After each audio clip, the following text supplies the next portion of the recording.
ஓடா குதிரைகள். முதலில் வினைமுற்று இருப்பதால் இது வந்து வினைமுற்று தொடர். ஓடாங்கிறது வினைமுற்று எப்படி அப்படின்னு கேட்டிருந்தீங்க. அதற்கான விளக்கம் தான் இது.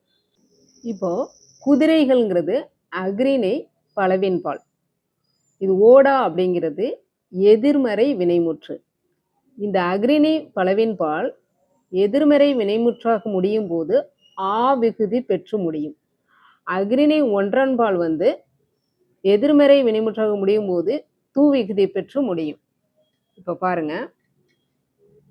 ஒன்றன்பால் எதிர்மறை வினைமுற்று. செய்தி அப்படிங்கிறது அஃறிணை ஒன்றன்பால். வாராது, விடுமுறை இராது.